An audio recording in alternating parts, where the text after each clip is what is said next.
No idea. So when you went from the car to the hotel, was it hot? I went from the hotel to the van to the car. I don't know. I was on the phone. I was answering my emails. I have no idea. Okay. Are we ready? Are we 7 o'clock? Yes. Good evening, ladies and gentlemen. I'd like to call tonight's meeting to order. Tonight's meeting has been advertised that according to the New Jersey State Sunshine Law. Madam Secretary, roll call, please.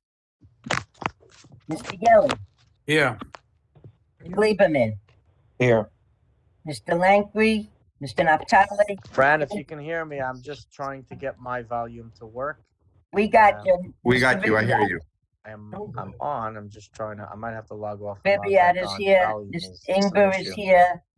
Gross is somewhere. Gross is there. I see him. I'm Morty? here. I got you, Viviat. And Mr. Halberstam. Yes, here. Okay. Want to salute the flag, Ed? So we're gonna, before I continue to salute the flag, I see we have a couple of members missing. So I'll be placing Mr. Ingber and Mr. Gross in lieu of the missing members. Everyone, please salute to the flag. Who's gonna be the Shliach Tzibur here? I pledge I allegiance. pledge allegiance to the flag flag of the United States of America To America and to and the republic for which it stands, one nation, under God, indivisible, with liberty and justice for all. Thank you. Before we continue tonight's meeting, I would like to make two small announcements. One a good one and one not so good one. On behalf of the zoning board, I would like to convey our sincere condolences to Abraham Naftali and to Moshe Lankry, who they each lost their parent, their father. Moshe Lankry's father's funeral was just yesterday or today in Israel, and Abraham Naftali's father's funeral was, I believe, 2 weeks ago. So I just wanted to share my sincere condolences on behalf of the whole entire zoning board and the team to our dear fellow members. On another note, I have some good news. Our July 12th meeting will take place in person at the auditorium, back to the old one. Franny's looking forward to buying us a new coffee kettle and to buy us some more carrots with hummus so we can all continue our wonderful diet where we left off before we broke for Corona. 1 second, Abe, what's the address again? What was that? What's the address again? Oh, the address. I don't know. It's a good question. Franny, get us the address, please. Okay. So, good news is that we will be back in person, and I think Franny will throw us a nice big party that night. Well, first we have to get Jason and Amanda to make sure everything works in the court because they don't even know this yet. Well, Jason and Amanda, we won't need them because we're going to be back to the old way. Yeah, but I hope it works. It hasn't been used in a year and a half. Well, I'm sure they're going to make sure that everything is working properly. No mask. So that is the good news. And now back to our meeting. The minutes. Hey, can you hear me?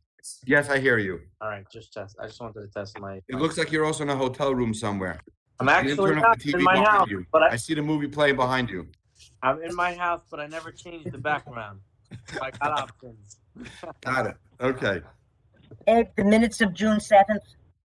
By the way, guys, if we move back in-house, you won't see me anymore in any limos or any hotel rooms giving running a zoning board meeting. If I'm not there, you're gonna be on your own. Jerry, can you handle it on your own if I'm not there? Absolutely, Chairman. All right.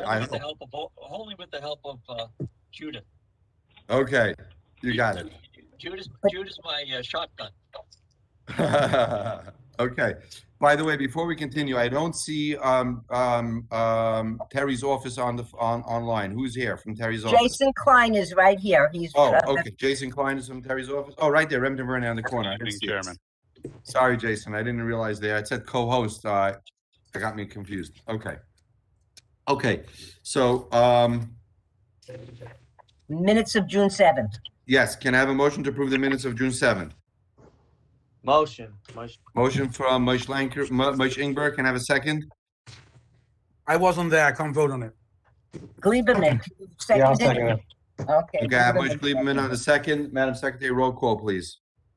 Mr. Gleberman. Yes. Mr. Vivian. Yes. Mr. Ingber, Yes. Mr. Halberstam. Yes. Madam Secretary, do we have any correspondence for tonight's meeting? No, we do not. We do not. Okay, tonight, as everyone knows, tonight is a special meeting. We tried to create this meeting so we can move our calendar, but unfortunately, whoever we put onto the calendar dripped off as we're coming closer to it. So we only have two applications tonight. Both of them are just regular use variances, which we only need a majority vote to pass.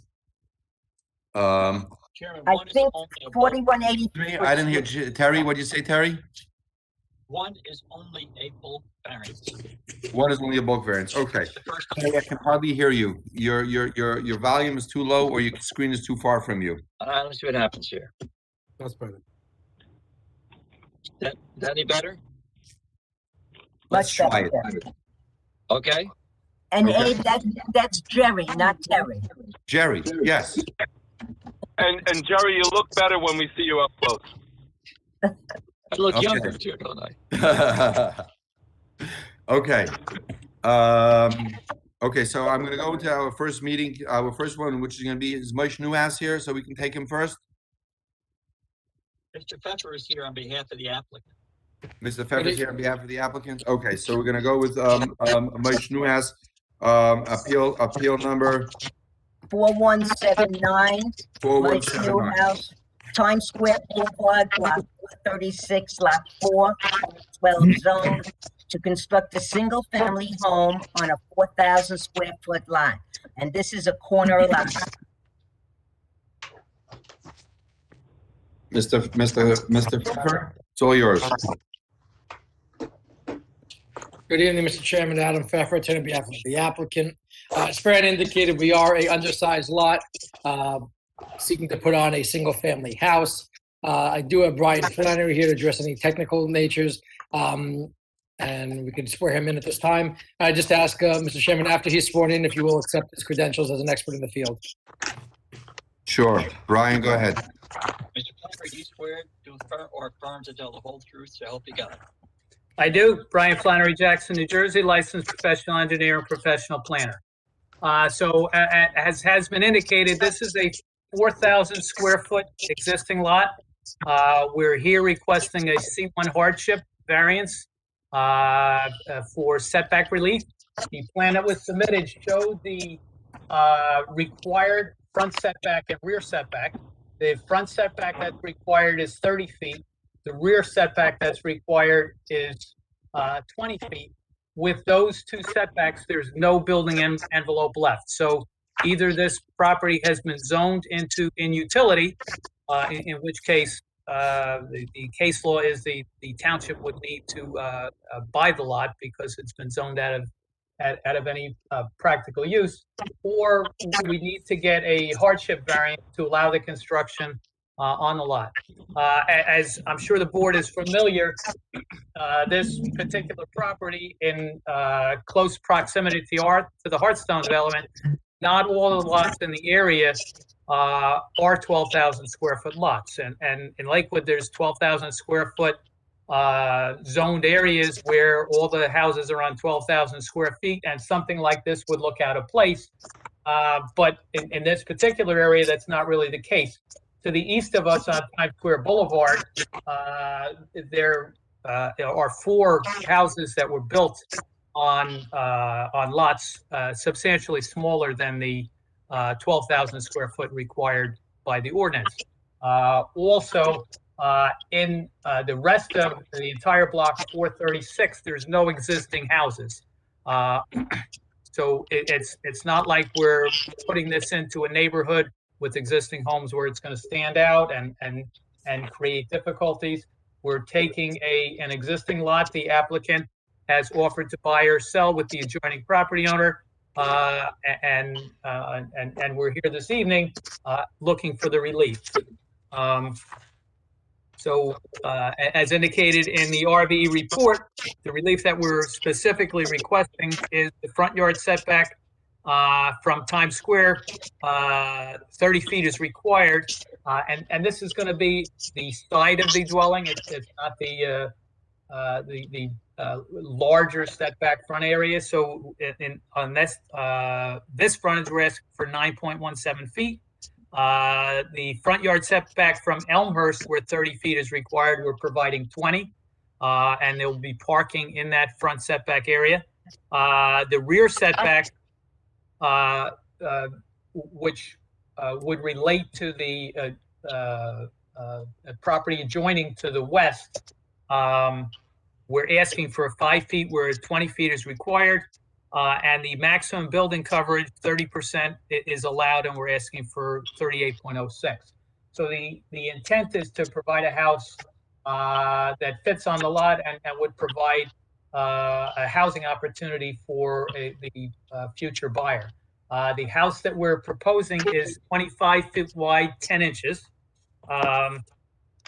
And with respect to the variance relief requested, if you look at the Lakewood Township master plan approved by the planning board in 2017, on page 2 of the report under background growth, it talks about all the growth that there's been in Lakewood.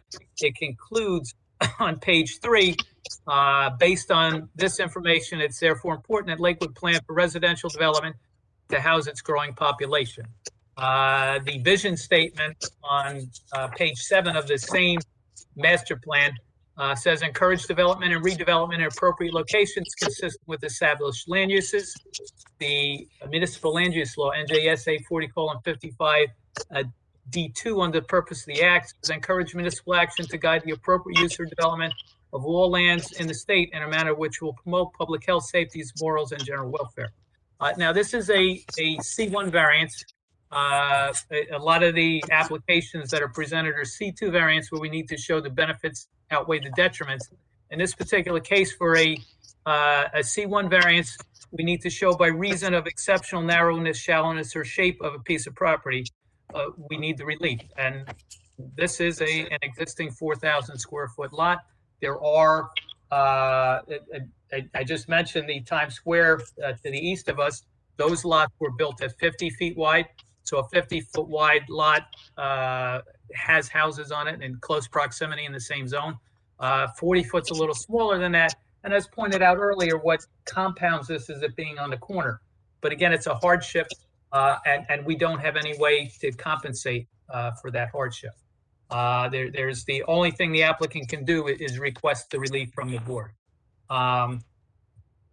With respect to the other items in the report, the first item in the report is there a basement proposed? And the answer is yes, there is a basement proposed. There was an architectural plan submitted, and it shows that there's no outside entrance to the basement. The only stairs going to the basement, you have to come into the house, walk into the middle of the living area, and go into the basement. The zoning board in Lakewood is also very concerned about steps going directly to the attic. They don't have steps going directly anywhere except into the house. There's an entrance off Times Square, which comes into the front of the house. If you look at the architectural plan, there's another entrance that would go to what would be used as a rear yard. And when we look at this lot, defining the front yard and the rear yard and stuff is very difficult, because normally you would think, well, the front steps, the adjacent to that or behind that is the rear yard. With a small setback, there's really no room for a rear yard. So this particular family would need to use the area to the north of the house as the rear yard. So a basement is proposed. The applicant is certainly, the architectural plan that's shown shows the intent that there's going to be no basement rental. And the applicant is okay with the board imposing that condition, as well as the typical conditions with the upgraded front facade, the landscaping around the house, and the sprinkler system to sustain the landscaping. The item 2 in the report speaks specifically with regard to the parking spaces that are provided, which do exit onto Times Square Boulevard in close proximity to Elmhurst Boulevard. And if Times Square was a busy street with a lot of dwellings on it, that could pose issues relating to traffic safety. My testimony is that because of the limited nature of Times Square, and Times Square Boulevard, if you see on the tax map, Times Square Boulevard goes up, it's one block along this block, and then you need to make a left in order to get to Netherwood Drive, which ultimately would take you out to Finchley Boulevard. The alternative for access is you can get to Route 9 or to Cross Street. But what I'm trying to point out here is that there's only 3 houses built on Times Square at this point, so the traffic would be limited. The only vehicular traffic that would be anticipated on that street would be the residential neighbors in the area, which would be familiar with it. So based on those factors, it's my testimony that the parking as proposed would provide for safe ingress and egress. And item 3 in the report indicates that we need to submit a plot plan if the board acts favorably, and the applicant is agreeable to that. So it's a difficult application because an existing lot is only 40 foot wide, but it's a pretty straightforward application as to what the applicant is trying to accomplish here. And that's my testimony, Mr. Chairman. Okay, I will disagree with your last comment that it's not a straightforward application. We'll start with the last one first. Okay. Okay.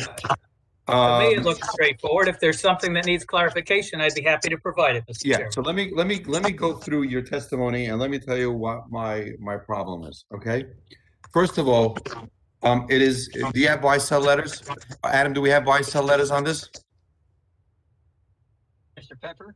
Adam, you're mute. You're on mute, Adam. All right, I've been trying to unmute.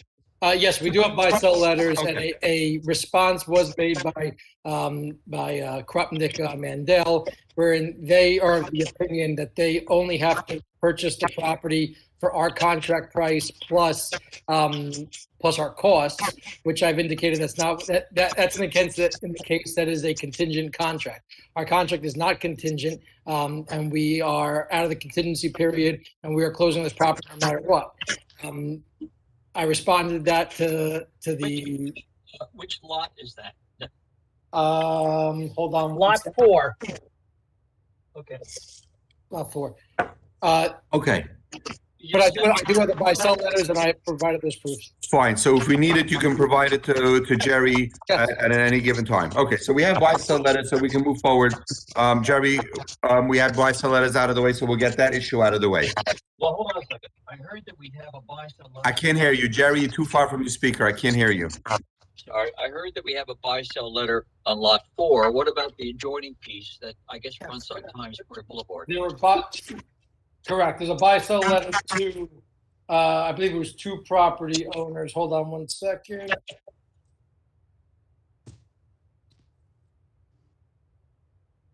Give me 1 second. Adam, while you're at it, I know that you had conversation with John Doyle, who apparently represents one of the property owners. Do you know which one he represents? Yeah, I believe that's lot 4. I think. Okay. It's I misspoke. Lot 4 is our lot. Lot 1 and lot 3 are the adjoining property owners. they're owned by the same person. Yes, the same entity. Lot 3 is owned by Mark Properties. Lot 1 is owned by Karen Manor. Those are both Krupnik. And again, I still looked at the tax map a little closer. Lot 3 is only in close proximity. The only lot that adjoins us is lot 1. Okay, so, and who is your client buying this property from? The current owner. Who's the current owner? Hold on. It's not any of my question. I'll go straight to my question. It's not any of Krupnik subsidiaries? No, No? Just want to make sure. no, they're no. It is not any of the Krupnik subsidiaries. Okay, under a different name, under a different corporation, you know, and therefore you don't. Totally unrelated. Leah Weiser. What? Leah Weiser. Okay, whatever. As long as it's not any of Krupnik subsidiaries. Okay. So now let me go into Jerry. Are you okay with the buy-sell letters? Mr. Chairman, everybody speak if they're not talking. I understand that Mr. Pfeffer has represented, first of all, that I'll get the letters. And secondly, adjoining property owner would only agree to offer the contract price plus some closing costs. And is that right, Adam? Yes. Well, that the law is such that the fair market value is, in terms of buy-sell agreements, the consideration should be as if it was a buildable lot. So it would certainly be more than what, I'm presuming it's more than what the contract price is. Is that right, Adam? Yes, correct. All right. I guess you'll have to let us know what the contract price is to show that the letters from the adjoining property owner, you know, well, whatever. Send me the letters, please. All right, you're muted again. Adam, you're on mute. Sorry, I keep getting muted and unmuted. Yeah, I'm scanning over the letter to you right now, Jerry. You'll have it in a minute. The buy-sell letter and Mr. Doyle's position to me was that because we're only a contract purchaser, he does not have to pay more than our contract. Is that right? Sorry. The law is clear. The Nash case is clear. The amount to be considered is the fair market value of a buildable lot. So be it. Okay. So you, Adam, send Jerry those letters, and let's move into the application itself now. So Excuse me, I'll Adam, tell you on the send the truth. letters to me too. Yeah, it's coming over in 2 minutes. Thank you. I'll go straight to the application, okay? I personally have issues with this application. My issue is that you're trying to put in a regular sized house of 25 feet on a very undersized lot with practically no rear yard and practically no frontage. And let me go through your testimony, what you said about traffic. Traffic, if you know, is right, Times Square cuts right into Bellevue, I believe it is, which cuts into Cross Street. A lot of people use that go around from Cross Street to Route 9 or from Route 9 to Cross Street to bypass that light at the corner by going up Elmwood onto Times Square, Bellevue, and out onto Cross Street. So the traffic there is kind of heavy. Number one. Number two, Hearthstones, those houses by Hearthstone, the empty lots there in the neighborhood are being rebuilt, according to my information. So I can't accept that you're telling me that it's only one house going up over there. All those houses at the end of Elmwood, is that Elmwood or Elmhurst? To the right and to the left of Times Square is opening up into Hearthstone. There are approved projects going in over there, okay? So I personally have a big issue with the house being built on a shallow lot like this. Yes, I would agree with you that I have to give you something buildable on it because it's a buildable size lot, but I don't think I have to give you a 25-foot house that's on a house where we have all these issues. And my big issue is where you have a 5-foot rear yard setback. You have a 9-foot front yard setback. I don't even know if the side triangle is being covered on here. If cars are gonna be parked, it's not gonna be covered. The side triangle doesn't have to do with cars being parked. Side triangle has to do on the property where the building is. Yeah, But if cars are gonna be parked, it's got a traffic issue. We got a big traffic issue. Well, Let me on the corner. Let me first address some of the issues you raised, Mr. Chairman. With respect to traffic that cuts through to Route 9 and Cross Street, that goes from Biltmore. Biltmore is the name. Biltmore is the name, correct. I was using Bellevue. Biltmore is the name, correct. It goes to Biltmore, and there's no reason that any of those vehicles come up to where this intersection is with Times Square and Elmhurst. We can argue that, but we won't. But yeah, there's no reason to argue it because it's now. And secondly, with respect to the houses that are being built on the woods that are in there that tie into Hearthstone, that's being done through Netherwood Drive out to Finchley Boulevard. So again, we're Yeah, not creating. but we have to preserve, still have to preserve the area because it is going to get rebuilt. You know it as good as I know it. All those pieces, even though Jack Krupnik owns them or the Krupniks own it, it is gonna get done, and I have to take that in consideration. That area is coming up. Absolutely, but the only way there would be traffic on this road is if Times Square went straight through to somewhere, which it doesn't, or if Elmhurst went straight through to something. And Elmhurst has not been connected to the cul-de-sac in Hearthstone for a very good reason, that there's wetlands in between. So the extension of that cannot happen. And I know this from the other applications I worked on. Hold on a second, okay? I have over here, let me get my bearings. Okay, here I am. I come up, not Finchley. If I come up Elmhurst, right, off Highway 9, if I come up from Elmhurst off Highway 9, and I cut right into Times Square, cut down into Bellevue, cut into Route 9, or I can continue straight into Princewood and cut into Cross Street. I have 2 accesses or 3 access roads that if I want to cut into Route 9, I could do it. That is correct, Mr. Chairman, but that doesn't go past where the driveways are on Times Square Boulevard. It comes up, I got that little triangle, and I can just cut right down on it. Sure it does. Yeah, but none of those trips are going past where the driveways come out.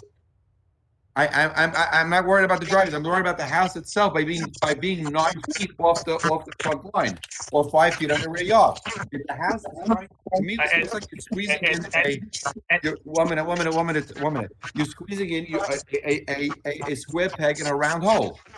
You know, I agree that I have to give you to build, but I don't think I have to give you to build on a 45-foot lot where sometimes when you bring me in this duplex houses on 50 feet, you take off the side yards, 7 minus 50, 14 feet for each side yard and then you split the house in half. You don't have no 25-foot house. So why are we doing it over here? Okay, Mr. Chairman, on that point, I'm in agreement with you. The board has to make the balancing decision about what house is appropriate for this lot. I think if we're both agreeing that the only appropriate use for this lot is a house, then the discussion comes down to what size house is appropriate for this lot and how small can you go. The applicant thought 25 foot 10 inches was the right width of the house for that. If the board were to say 24 foot wide, the applicant would have to live with that. If the board says 10 foot wide, well, 10 doesn't work. So, I'm going to leave that for discussion to the board, but these are my issues that I can't see you squeezing in this house into the small lot on a house that really belongs at best on a 50-foot lot. You know, just a few months ago, we just declined on a house on a 40-foot lot, 4,000 square feet on right by what's the name of that street over there? where the applicant was asking for a 30. I remember listening to that. The applicant was asking for a 30-foot wide house and did not indicate. I understand that. I understand that, but it wasn't a corner. It was the middle of a block. You have an issue over here that it's a corner lot. So I'm gonna refer now to my fellow board members to see what they want to do. If anyone has anything to chime in, please do. Quick question to the chairman. Yes, who's that, Mayor? Yeah, the parking on there, that's literally, I'll put it this way, how many feet is that parking lot number 2 from Elmhurst Boulevard? It's approximately 5 feet. It's on the street. This house is, for all practical purposes, this house is on the street. So I'm a little concerned about pulling in and pulling out. Well, they're also on the side, Mr. Chair, Mr. Galley. They're also in the sites triangle. If somebody would. Well, the parking was set at that place because that would be an AASHTO site triangle, and AASHTO is the national standard. And again, the applicant understands he's here asking for relief from the board. If the board says that's too close, the house could certainly be shifted another 5 feet, and it would just eliminate some of the usable area on the other side. But the applicant is here with his hat out, asking for relief from the board, and this is what the design team came up with initially. Obviously, any suggestion from the board, other than a house that doesn't work, the applicant is amenable. Brian, you got me stumped. Yeah, let the zoning board members comment, Mr. Flannery. Yeah, but before I can let you, Brian, you taught me something new just now, which I never heard all my years on the zoning board, which is an AASHTO triangle. What is that? And can I have Mr. Remington Vernon, Klein from Mr. Remington Vernon, please tell me what that is? The American Association of State Transportation and Highway Officials. Okay, but I never heard something like that, and I'm not saying anything. I just want to understand what it is, you know? First time I hear about it. So where's Mr. Klein from Remington Vernon? I'm here, Mr. Chairman. Hi, can you tell me what that means? First off, actually, sir, before I start jabbering, I actually should probably be sworn. Yes, that's true. Mr. Jerry Dasty would love to swear you in. Mr. Klein, please raise your right hand. Do you swear or affirm to tell the whole truth, so help you God? I do. And as Mr. Flannery was alluding to, the AASHTO site triangles, when in conflict with site triangles established by a local ordinance, how would you characterize that, Mr. Flannery? They overrule? I don't know if it actually goes to the extent of overruling, but typically, if there's a reason to use an AASHTO rather than the more stringent one, the authority that reviews it, in all my years, has deferred to AASHTO. And in your testimony, circling back, because you were reading from our report, and you gave commentary to the effect that this would not create traffic safety issues. We had a recommendation that if this was moved on favorably, that Lakewood traffic and safety approval would be a condition of approval, because this close to the intersection is, I would say, atypical. And I agree, and the applicant would be amenable if the board acts favorably, and we do have the flexibility to do that because we're showing the setback, a side setback to the north at 16 feet, where 10 feet is required. So we have another 6 feet that we can push it if the traffic safety, the board, the board's professionals feel that would be a more appropriate plan. At the risk of putting words in board members' mouths, have you considered that parking being on the north side of the house rather than the south side at the corner? Well, if we put it on the north side of the house, we'd have to move the house closer to Elmhurst Boulevard to fit, and the chairman's already indicated that from his perspective, the house is already on the roadway. But as I have testified, if the traffic safety, if your office, if the board feels that would be a more appropriate situation, we are here requesting relief. We know we're not entitled to anything. I think the case law says we're entitled to a house, but as the chairman says, it has to be the right house, and that's going to be the board's determination. Question. What's the difference in this size, the side triangle between the AASHTO and the regular side triangle? Well, the other site triangles, like a county site triangle, they just pick an arbitrary 30 feet by 100 feet. And it's a big area and it works good on a county road that's appropriate. What AASHTO does is it goes more by where a driver would be stopped. So you go from the driver's point of view, and then you look a certain distance in each direction, depending on the. So there's no number. There's no number. Speed limit of the roadway. Okay, so there's no number. Okay, this is getting even more complicated than I would have liked it to be. Okay, fellow board members, what do you guys want to say about this? Mr. Chairman, it's Morty. Yes, Morty. I personally, I would wonder if maybe we should just eliminate all parking on there and keep that area open. I can't imagine 3 spots filled with, 2 Honda Odysseys and one Escalade and being able to see around the corner. That's totally ludicrous. We need some parking over there. If you take a look what goes on over there on any given day, with if there's a party going on in the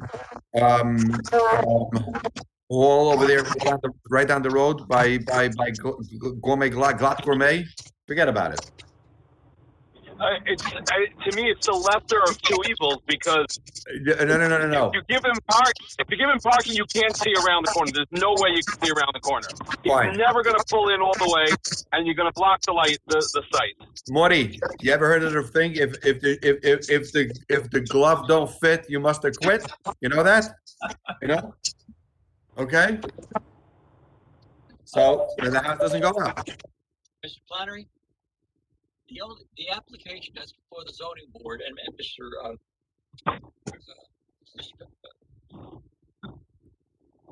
The application before the board is what we have. I mean, I don't think it's appropriate for you to say, well, if you want to make it smaller, Mr. Zoning Board. This is what we have. If the applicant wants to revise the plan and make it smaller, now's the time. Right on, Jerry. I'm sorry? Right on, Jerry. Yeah, it's not for the zoning board to try to hit a moving target. This is the application. If you want to change the dimensions, now's the time to do so. Well, with Jerry. all due respect, Mr. Mr. Chair. Trustee, I would need to know Wait a minute, whoever's speaking, give me a minute. what the board's preference was, because as we've heard, some of the board members would prefer no parking, and some of the board would prefer different. So if you want me to make a recommendation, Brian, I can make a recommendation. But Brian, it's not some of the board members don't prefer parking. It's one board member that recommended the parking. I haven't heard yet from other board members. And Okay, therefore, I want to hear what other board members have to say, because as it is, why can't you at least, for starters, one second, for starters, you got 38% where 30% is allowed. Why don't you try to put in a house at 30% on 4,000 square feet for starters? That's ridiculous. And see what happens. Go ahead. Who else wants to say something? Judah, go ahead, Judah. Yeah. So first of all, I mean, I guess I'm going to pose this question to Jerry to get a little insight. What we're being told in the testimony is that they're entitled to have a house on this lot. It is even though it's undersized. The only thing I see that can fit on this lot, if it would be in accordance with the 30% that the chairman is suggesting, to try to fit in with all the I recommend it. Why don't you start with 30%? Okay, with the I hear with the setbacks is maybe a water tower that's round. It's impossible. There really is nothing that would fit on this house. So I guess my question to you, Jerry, is when looking at this application, is it totally discretionary here on how we look at this and grant a variance to make a house fit in here? Is that what it is? Well, it's a mixed bag. Mr. Flannery indicated that I think he inferred that if you deny the application, the town has to buy the property. That's not correct. That's not true. The applicant has to do all that he can to minimize the variance requests. Making the house smaller, perhaps, as the chairman just indicated, is a good way to start that. Now, apparently, there's been some buy-sell letters go back and forth, and the law is such that the adjoining property owner would have to offer the fair market value of this buildable lot. I've not heard any testimony from an appraiser or anybody else what a buildable lot is worth, what this buildable lot would be worth. Let's say, just to pick numbers, if the adjoining property owner has offered to buy the property for $40,000, if that's the fair market value of a buildable lot, that's fine. But I don't know what it is, and the applicant hasn't provided any testimony as to what a buildable lot would be in conjunction with these buy-sell letters. So, Judith, to answer your question, no, we do not automatically have to purchase the property if it's denied. The applicant certainly, there's already been some suggestions that the applicant could do some different things to this to the size of this building to minimize the number of variances they're asking for.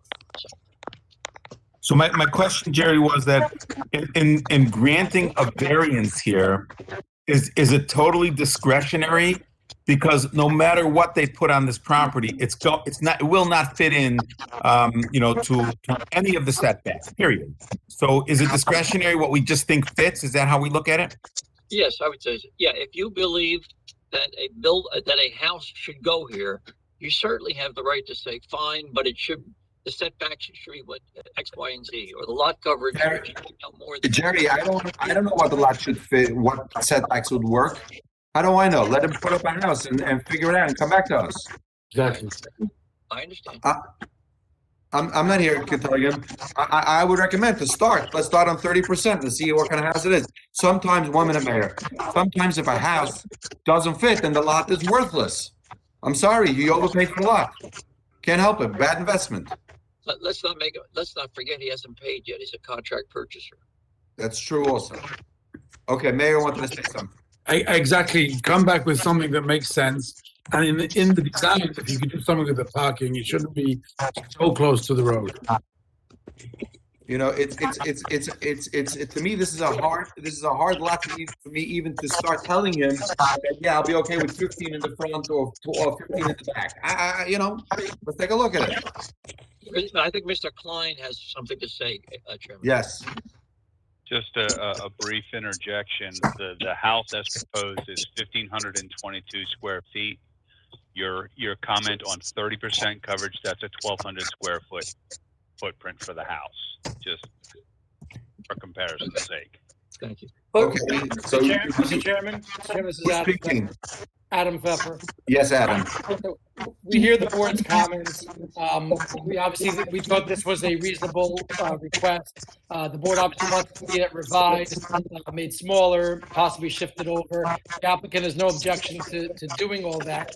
And we would ask at this time, unless you want to see if there's any other comments, we would be fine tabling it and coming back at a later date so we can resubmit and take to heart the board's comments. Chairman, let me say something, please. Yes. This is a special meeting to try to get rid of some of not in the wrong way, to try to clean the agenda and to get rid of some applications. If the board keeps tabling these, first of all, Fran's going to have a stroke. And second of all, why are we having special meetings? The application, if it's going to be redone, should be withdrawn, and then a new application submitted, new notices, Agreed. et cetera. Agreed, Jerry. Mr. Chairman, if I can respectfully disagree with Mr. Dasty, this is the first, while I understand the board is backed up, this is the first time we've been heard. This applicant has been here several times, was never reached. We now hearing some of the comments from the board. It's not unheard of that when you take those comments from the board members, and we come back and tweak an application. We have no problem with that. We've said to the board, we've asked you, can you give us some advice as to what you think you would like? You said it's too big. The board says, we don't want to give you that, it's for our decision. So we're saying, let's table it. I have no objection. We'd be happy to renotice.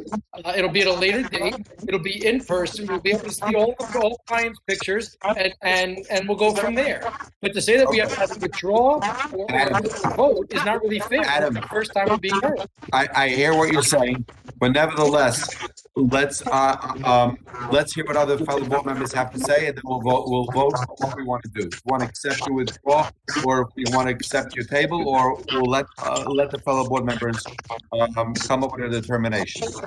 Anyone else want to say something on this? Any other comments from anyone? Or do you guys just Morty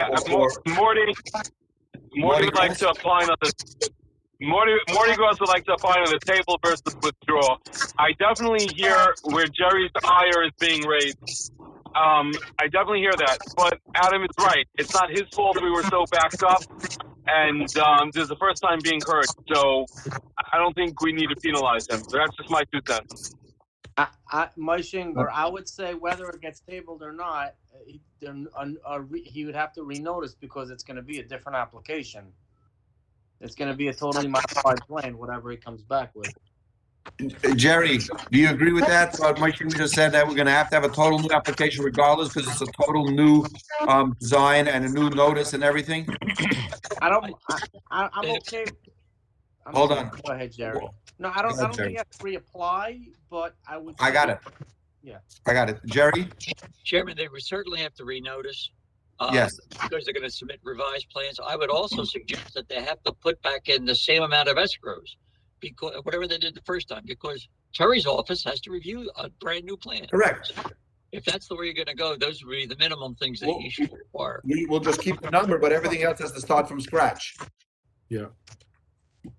Okay. Anyone else? I'm in agreement with so far what we've said, that we should let them come back. Okay. Can I have some sort of motion? Yeah. Or do we want to? 1 minute before I continue the motion. Is there anyone in the public that wants to be heard on this application? I do have an email from somebody. And, Before you continue, Franny, can you announce the email address again?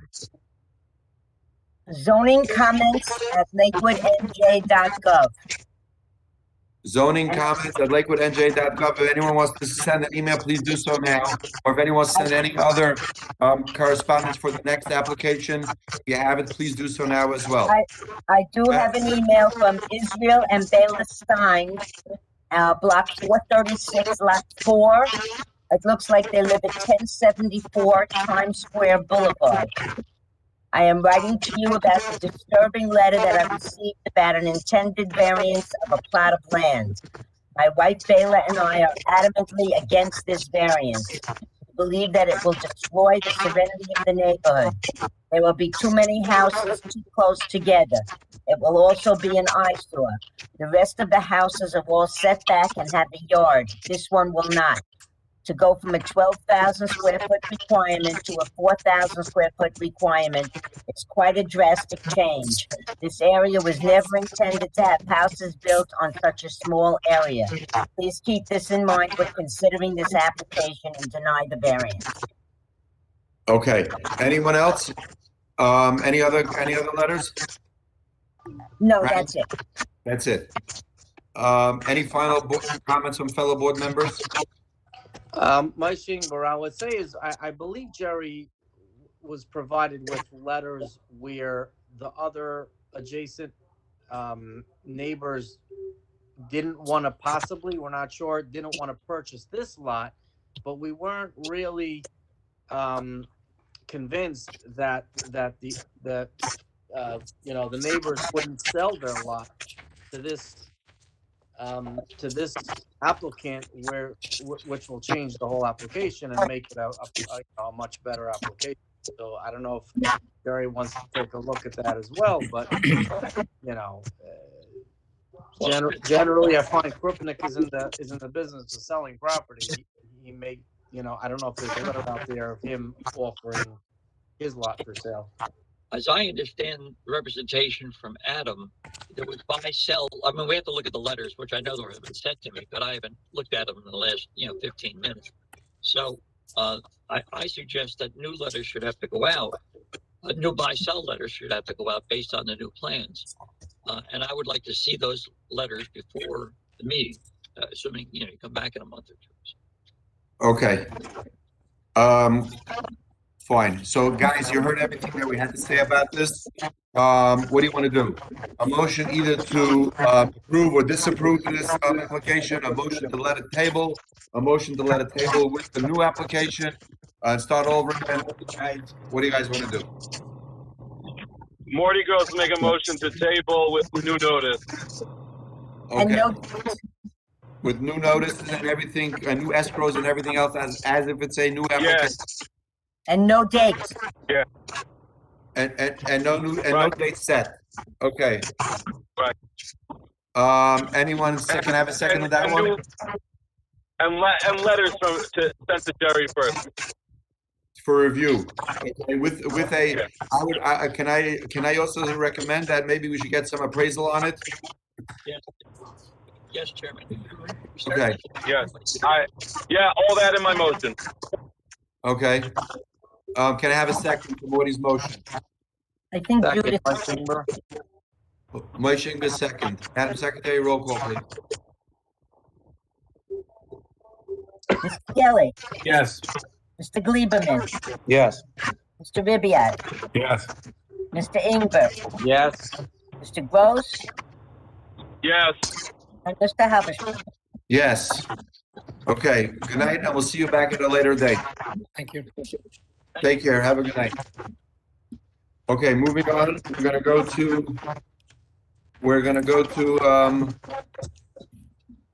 4184, what appeal number is 590 it? Atlantic. It's the number is 4184, 590 Atlantic Avenue, Colonial LLC. And Sam Brown is here. Block 1077.04, lots 10.01, 11.01, 12.01, 14.01. Block 1077, lot 15. It's in the B5 zone. Applicant proposes to construct 18 duplex dwellings.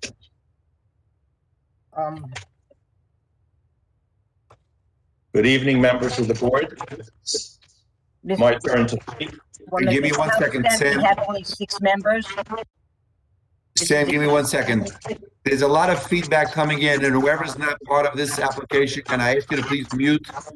There's a lot of feedback coming in. Thank you. Okay, Sam, you, before you continue, are you aware that we only have 6 members on here tonight? I am aware of that, yes. And are you okay with it? Yes, I mean, the opening statement of any applicant's attorney is that this is fairly straightforward and it shouldn't be an issue. But in this case, I actually believe it. Samuel Brown, I'm appearing on behalf of the applicant, and the advantage, if you will, of this particular application is that the use was already approved by way of several applications, and the purpose of this application before you tonight is to simply show you how we plan to develop the various roads and so forth. The applicant already received approvals under 4112, 4133, and 4163 to allow the construction of duplexes in this B5 zone.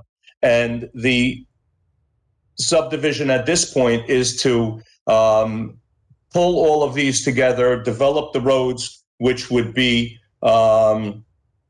the roads servicing these various buildings, and we would move it from there. In other words, it's already been approved for 9 buildings, and we're now in front of the board to show you the overall plan, to show you the roads which the various owners are going to contribute to and so forth.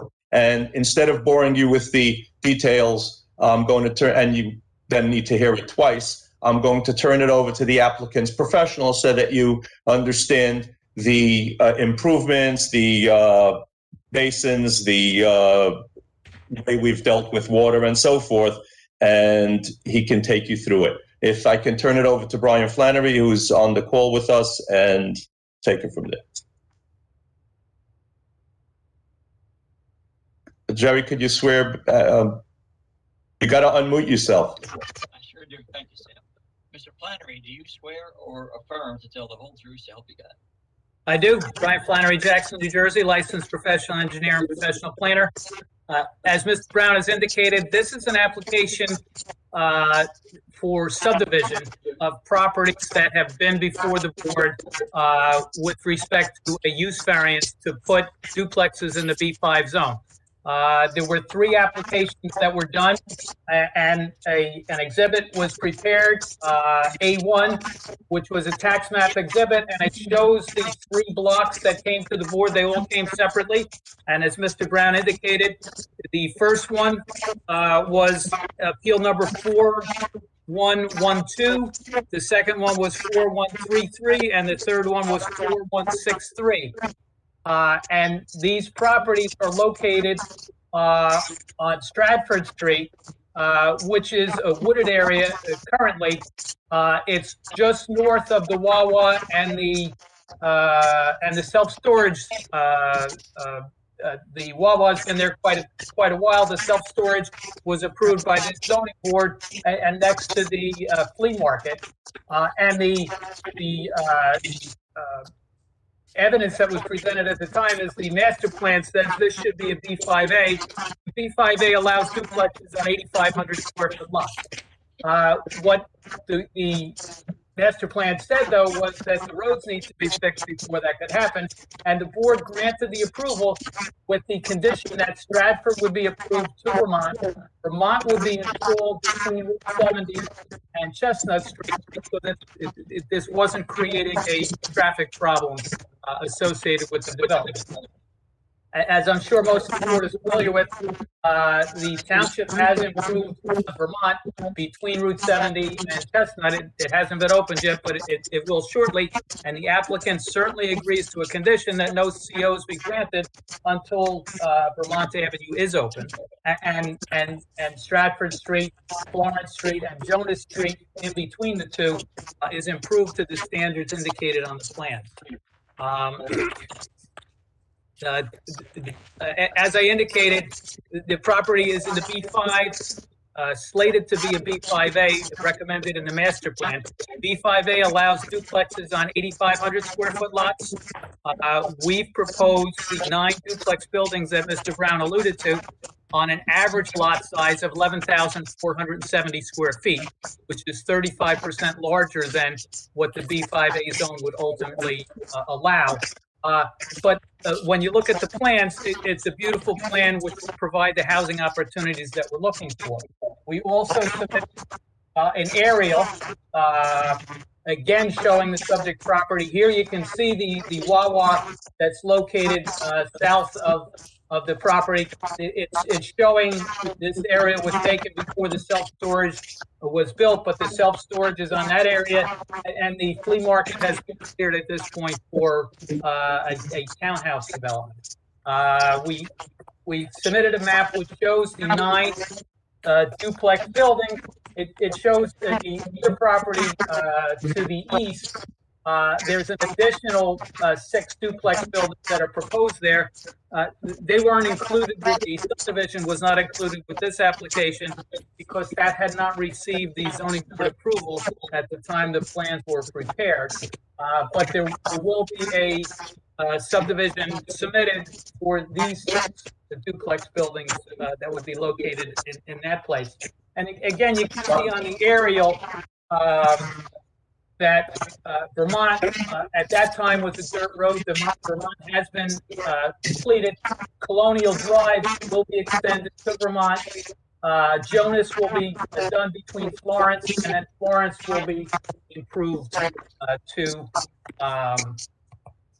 Vermont. Looking at the RV report, it indicates. Brian, can I interrupt you? Can I interrupt you for a moment, Brian? Yes.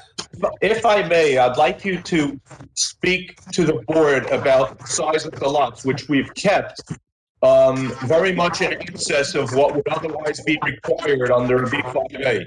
And I want the board to understand that we're not here to ask for any further relief, but rather to take the promises that were made by previous applicants and to roll them into a plan which is more comprehensive, includes the roads, the drainage, and so forth. Yes, well, as I indicated, the average lot size, and they don't vary by much, is 11,470 square feet. You can see the duplexes on the south side of Stratford are wide and narrow because we only had the narrow property. The duplexes on the north side have been configured to provide that same between 11 and 12,000 square foot duplex size to accommodate duplexes that'll provide for the parking, the stormwater, and the decks, and be very nice, comfortable duplexes for the future homeowners. Brian, before you continue, if I remember correctly, on these 3 applications, right? On one application, you said, I believe it was in the Maggid one, you said that the houses won't be greater than 10,000 square feet. On Stan's application, you said that the lots won't be greater than 11,400 square feet. And on whatever the name of the other one, you said that the lot won't be greater than 12,000 square feet. Are we still going with those, with that, what was approved, or are we changing that? We're going with what was approved, and the layout is as approved. That the layout is consistent with what was submitted to the board. So when you're saying when Stan's product came into, for a use variance, 11,400 square feet would be their minimum duplexes, that stayed as is, and Maggid's pieces stayed on 10,000? And, Well- and the other one was, whatever the name of the other one, I can't remember the name of the other one. Well, Maggot's duplexes are not shown on the subdivision at this point. You keep Okay. saying Stan, the first application was by Lotzerich, Right, and I'm probably mispronouncing that. right. Those were 12, Those were minimum of 12,000. The second one was Kirschner came in. Which And one? Kirschner. Okay, And it indicated, the plan showed 6 lots, and the plan showed a minimum lot size of 11,300. But okay. there was no, I'm not sure there was a condition. I'm looking through the resolution now. I believe it was a condition. That's why I just want to make sure that you're not asking for another relief on it. And if you are, then you need 5 votes. Brian, if I could interrupt, whether or not it was a condition, are these lots consistent with what was represented to the board at that time? That's exactly my question. Mr. Chairman, the words in the resolutions are not to be less than. Not to be less than. It will be more than. Those are, I'm sorry. Okay, Duplex dwellings on 12,000, which is the first one, which seems to be consistent. And then, second one is, the proposed corner lots, that's a Maggid. The proposed corner lots will be at 11,000. It's not part of this application. Maggid is not sorry? on. Maggid is not on tonight. Okay, so how many? That was what it was How a many little bit duplexes are the confusing. first 2? It should be only 12. Wait, Mr. You got 6, Flannery, there's only 4, 6. Wait a minute. Can The you hear first me, one is Mr. 6 Flannery? duplexes. Morty, when you look at that, I want to just bring this up over here to Brian. You look at that, Morty. Judah, you look at that, and Brian, take a look at this map. This piece over here is not in question. This red square. This is the Maggid piece. That is correct. That we do not have a subdivision application at this point. So this piece over here, which is right there, that full green area is not in question. Could you? So that's what threw me off, because I saw the red piece over there. So that is not the property in question. It's not the PIQ. Mr. Flannery, can you hear me? Yes. There's 9 lots. Tell us the square footage of each of the lots, please. Okay. The first block is 1077. They are 12,260, 12,260, and 12,260. All three, 12,260. So that's consistent. Next one. The second application, there's 6 of them. 11,300, 11,273. 1 minute. Brian. You starting at 14.02, 14.03? 14.02 and 14.03 is 11,300. Fine, go ahead. 10.01, 10.02 and 10.03 is 11,273. 10.04 and 10.05 are 11,306. 306. 10.06 and 10.07 are 11,235. How much? 11,435. Okay. 12.02 and 12.03 are 11,438.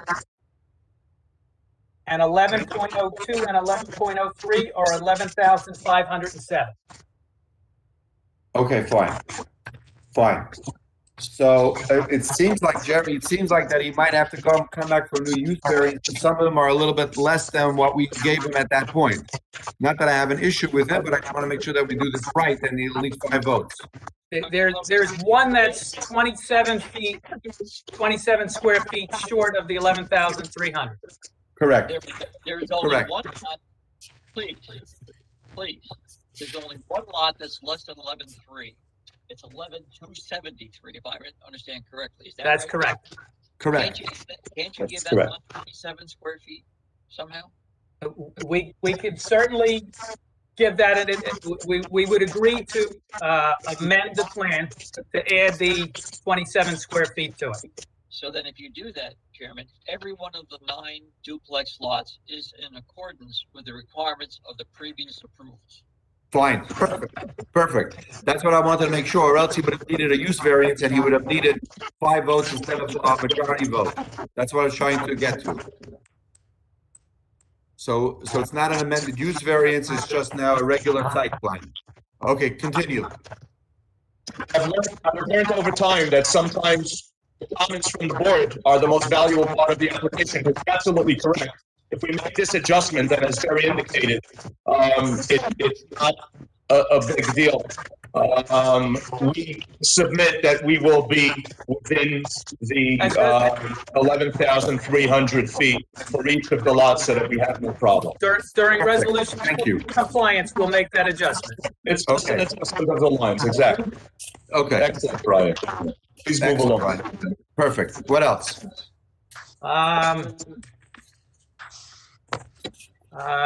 Terry's report indicates we should discuss the proposed pervious paving on the very end of Florence Street. And it's not even in front of our property. We were just extending Florence Street the entire length. There's a high point and it pitches backwards. Since we don't own the adjoining property, we had no ability to add stormwater on there. We proposed, in accordance with the New Jersey stormwater regulations, pervious paving. Obviously, we need approval from Public Works and from the township in order to do that. And if the board grants our application, we would make that, get those approvals, or we would do something different in order to accommodate that situation. Item 6 in the same. Can you represent to the board? Can you represent to the board that they can go to sleep at night and not worry about it? You're going to work it out with RVE and with Department of Public Works and follow their recommendations. Correct. Okay. Item 6 asks for testimony concerning decks. These are all going to be custom homes. We've shown boxes on here. We've submitted built plans. These are going to be custom homes. They will have decks. They'll fit within the setback. We'll handle that at plot plan, the same as for number 7 with regard to the HVAC systems. Item 9 asks for testimony about attics and basement. There'll be no steps directly to the attic. There will be basements with only one outside entrance to the basement. Trash and recycling will be stored in the rear yards and picked up by DPW.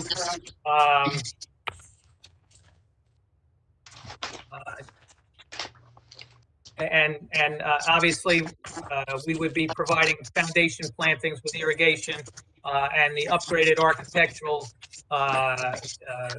fronts in accordance with the standard zoning board requirements.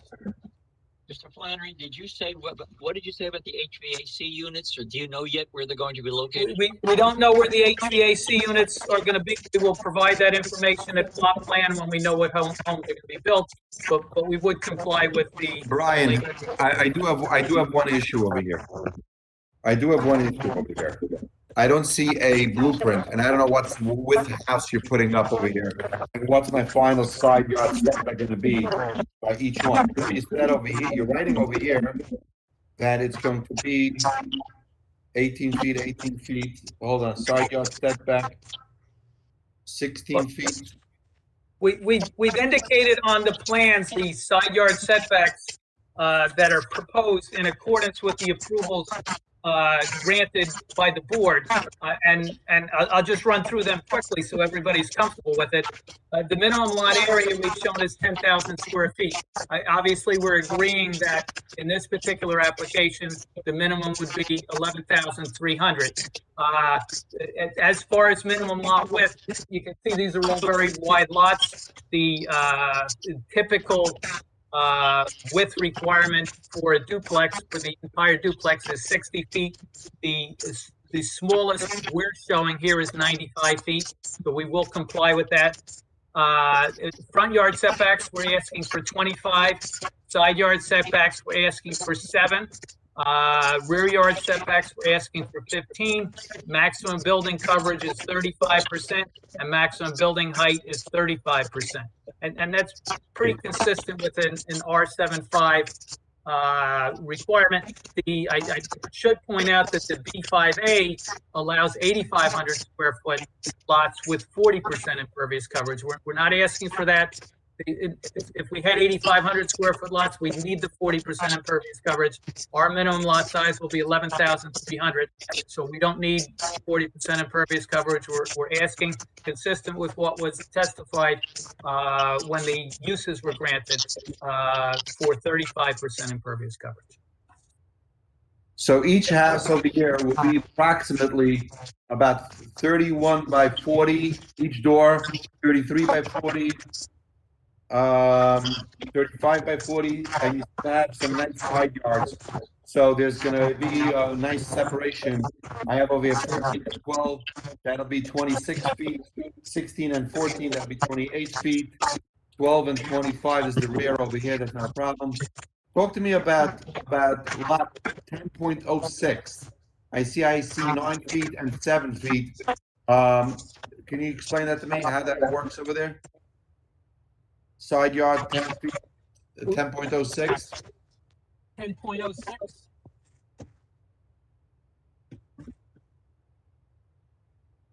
Ten point oh six only has one side yard. And again, the dimensions that are shown on the plan are to boxes. That's not what we're building. We're building custom homes, and we're asking for a 7-foot side yard. So that's the minimum setback that would have from the side yard would be 7 feet.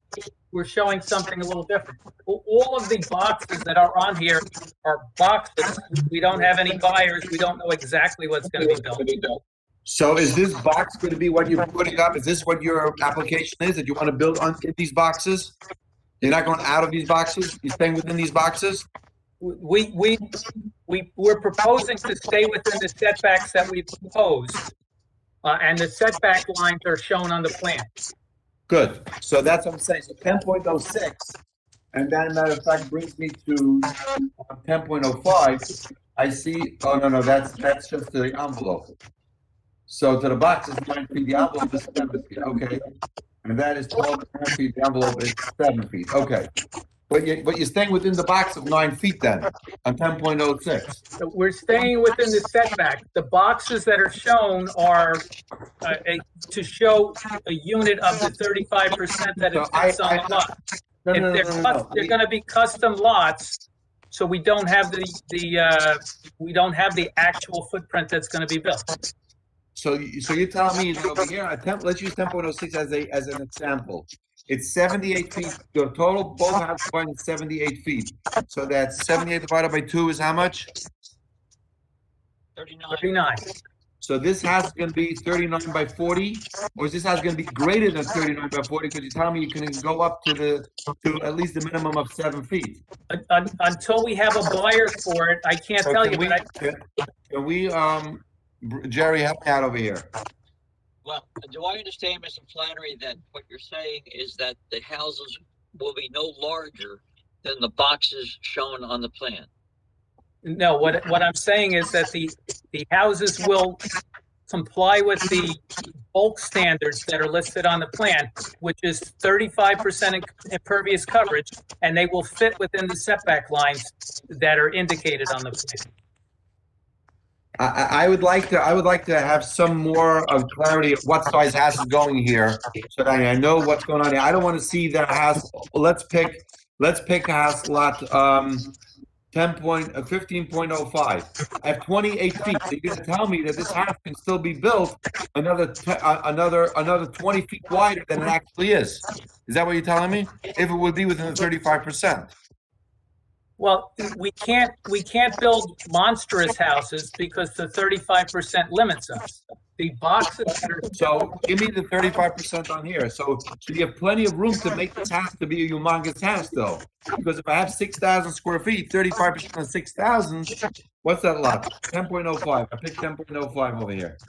I picked 1505. 1505 is 6130. 6130.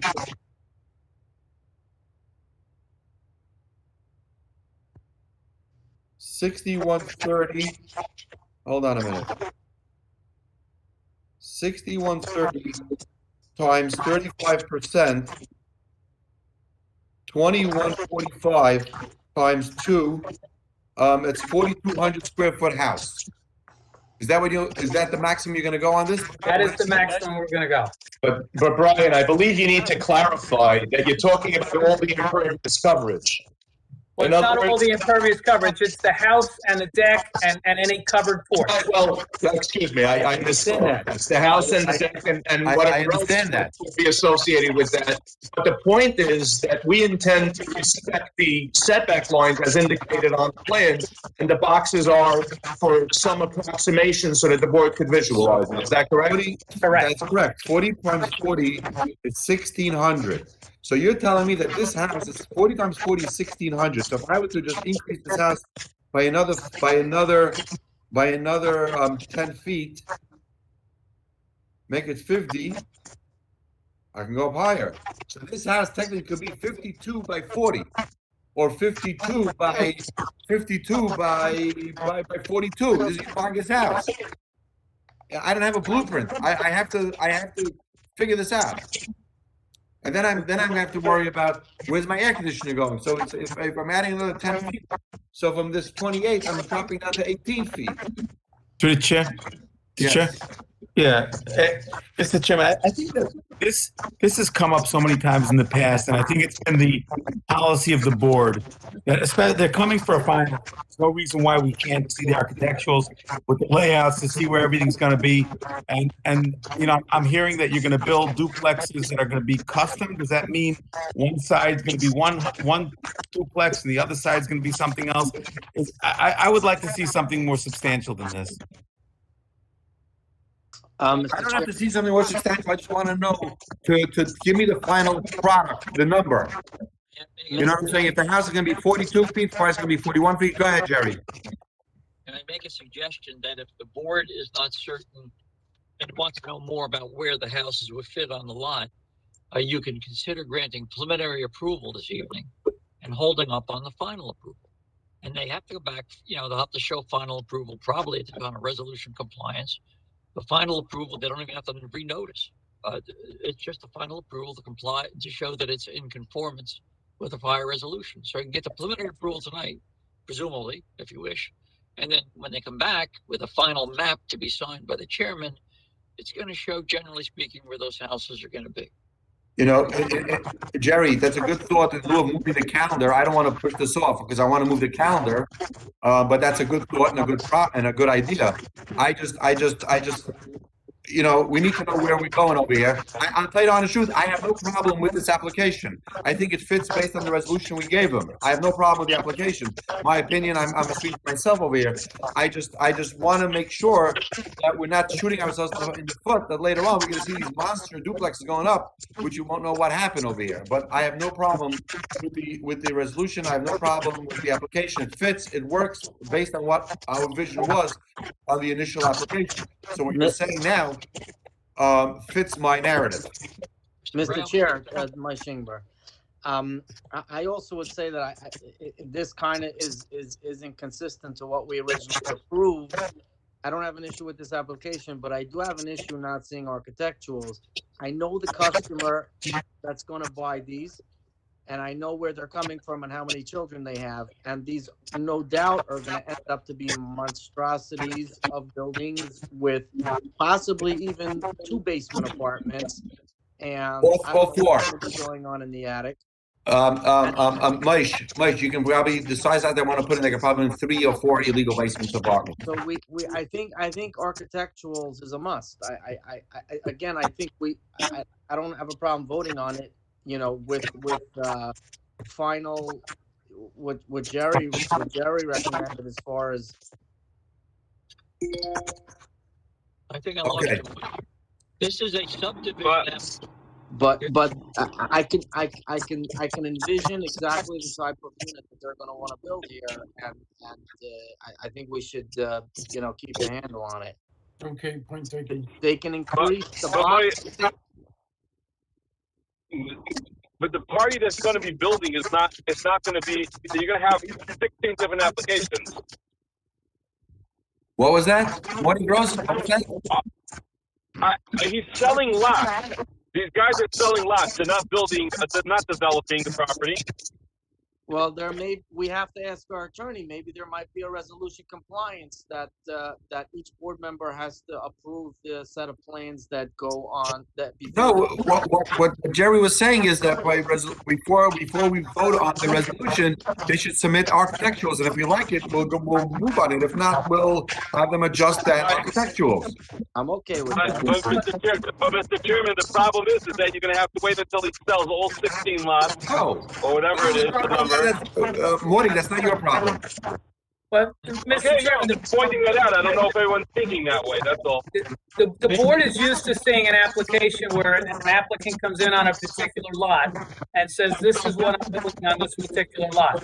These are going to be 9 custom duplexes, and we don't know what's going to be built on them. We're telling you it's going to be 35% impervious coverage, where the B5A ultimately would allow 40%. So you're talking about monstrosities. Brian, you're right. But my question is, they're non-custom duplexes, but within a framework of something.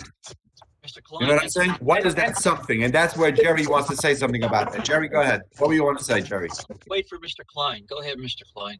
I was doing some number crunches like you were, Mr. Chairman. For example, on 10.05, the proposed house, that half is 40 by 40, so that's 1,600 square feet. That's what's represented, and you can see that representation on the lot and how it fits, and that's how their zoning table is filled out with the setbacks to the actual footprints of the buildings as shown.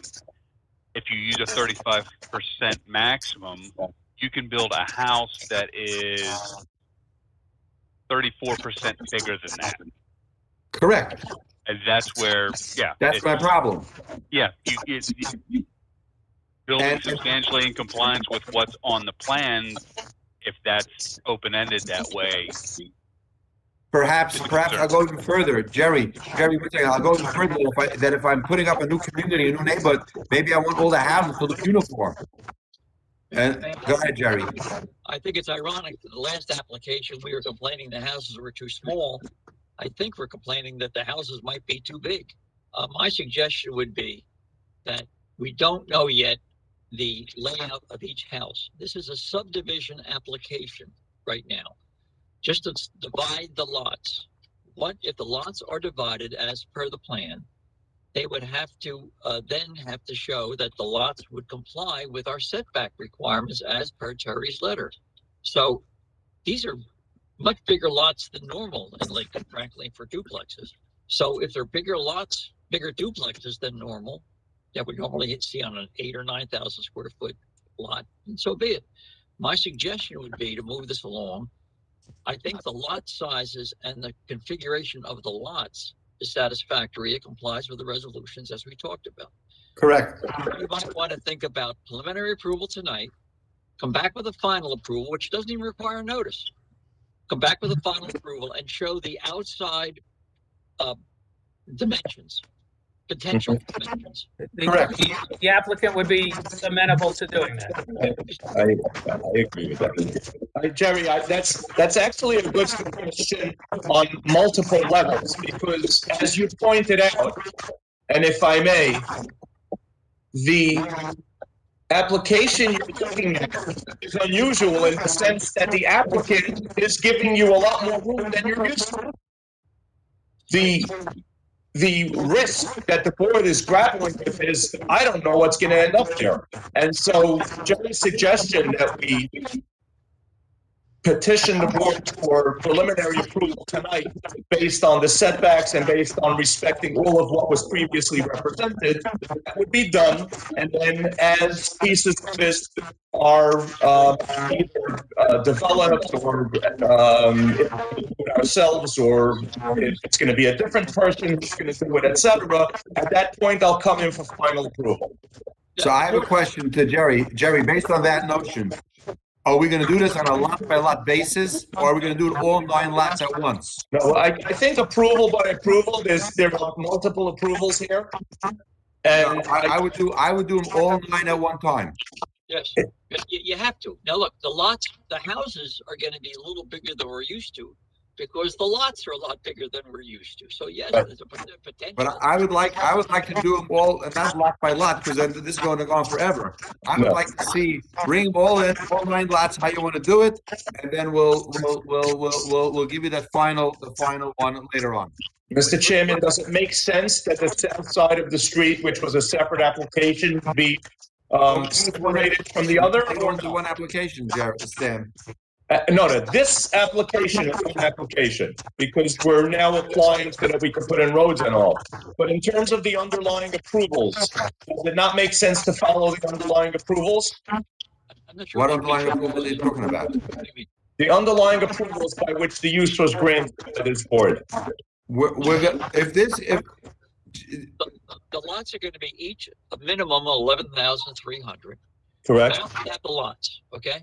But the houses would be whatever they could be as long as they comply with the setbacks that we are establishing.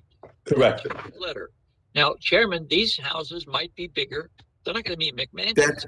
That's fine, but I want to see the whole picture at once. Understood. So on the final subdivision plan, which will come in a month or two, you'll see the potential outside buildable area. If I could. Correct. Okay. Okay, I think that's valid. Brian, is that doable? Yes. Okay, so then we're set. As long as the board acts favorably, I think we're all on the same page. Sam, we're not set yet. I have 6 board members that have to agree. Obviously, my point is that as far as us embracing the recommendation that was made by your counsel, I am perfectly comfortable moving forward, as is the applicant's professional. Got it. Okay. Before I continue, I want to open to the public. I want to ask in the public, anyone from the public want to be heard? Please call in, or did you send in an email? Franny, do we have anything on it? Franny, you're on mute. Franny, you're on mute. Please unmute yourself. Got it. No emails. No emails. Amanda, is anyone calling in, Amanda? Nope, I don't see anybody. You don't see anyone calling in? Nope. Okay, we'll give it another minute, and we'll go from there. Meanwhile, while we're waiting, I'm not going to close it to the public. I'm going to just give a chance for anyone else to either call in or send something. Until I close it, go ahead, Jerry.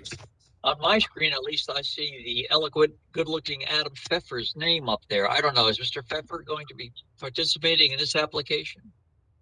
No. No. Or is it just that your wife doesn't want you at home? Which is it?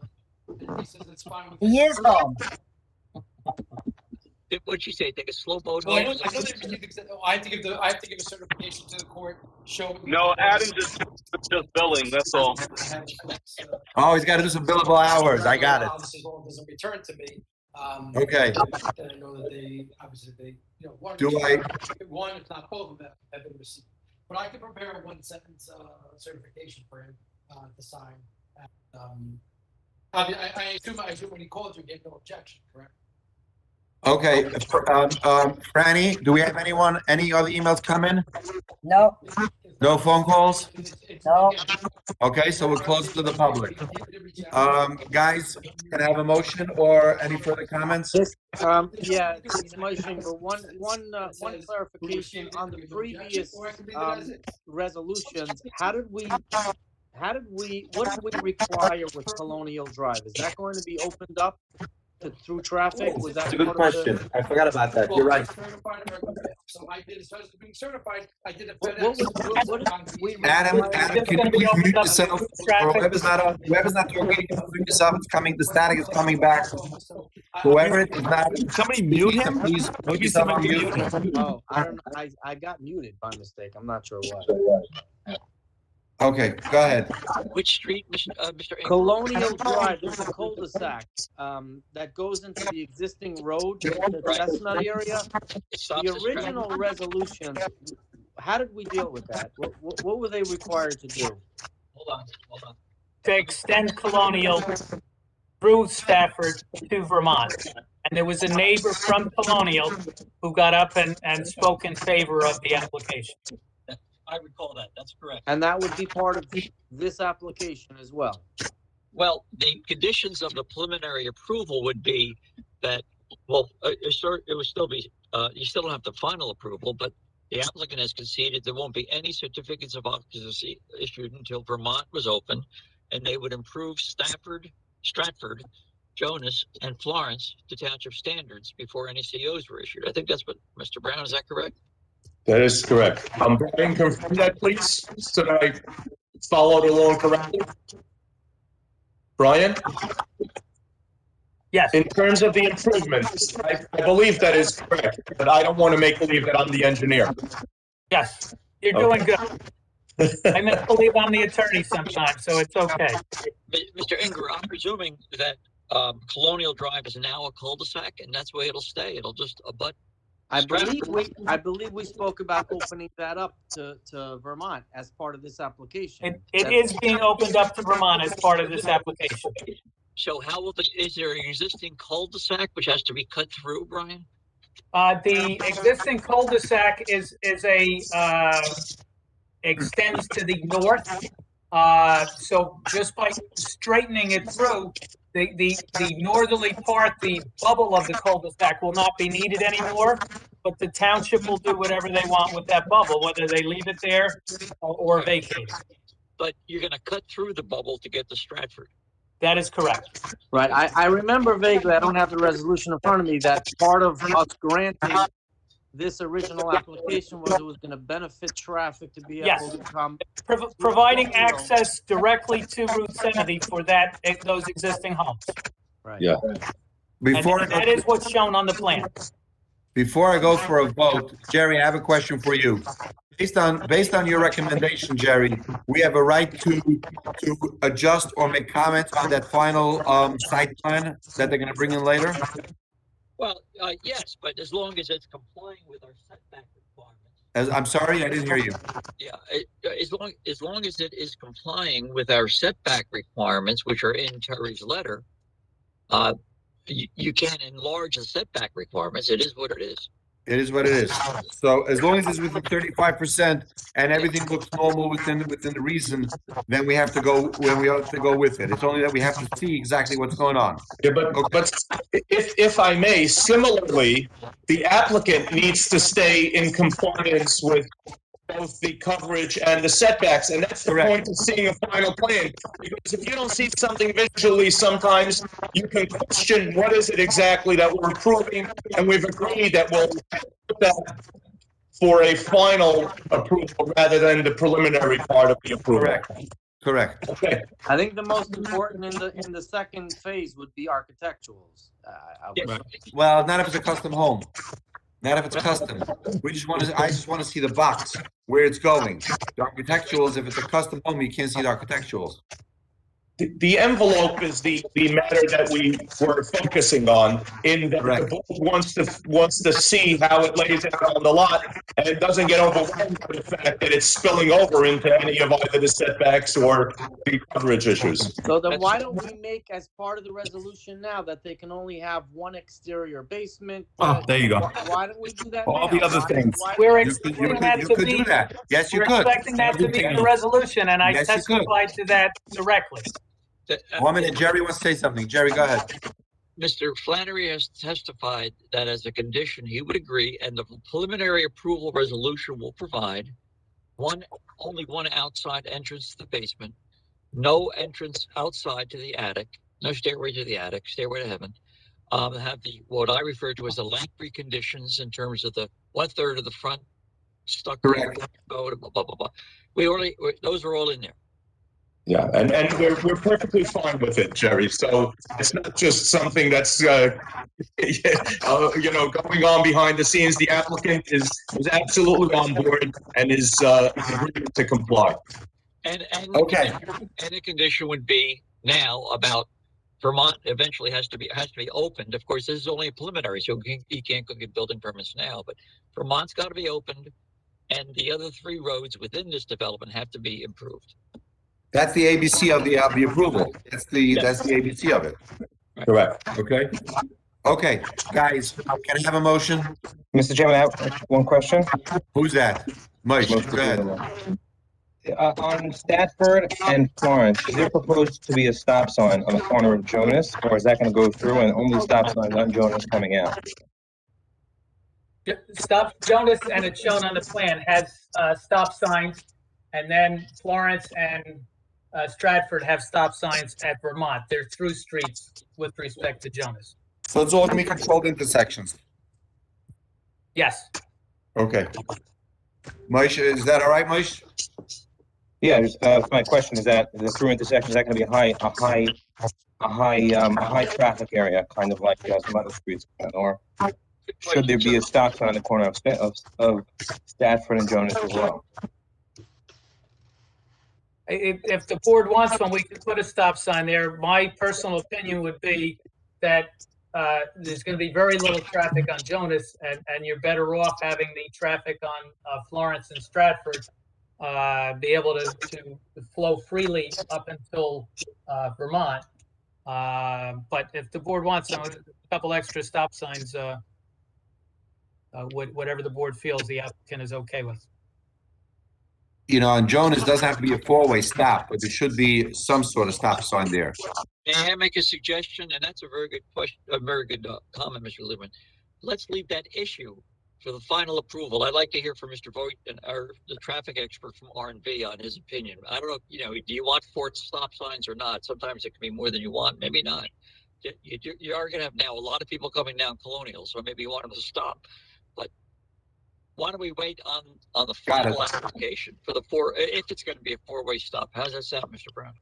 Sounds fine with me, as long as we put it into resolution, we'll talk about it later on. Okay. Yes, sir. Mr. Chairman, what are we approving tonight? The subdivision based on their numbers that they gave us, but we don't have the final picture of how big each lot is going to be, how big each house is going to be. We already approved so they can make duplexes here. Excuse me? We already approved duplexes here. Yes. No. We did. We approved the use variance for duplexes, but we did not approve the subdivision. How many? No. Jerry, go ahead. We have approved previously on one application that they have to be 12,000, I forget the number, 12,000 and something.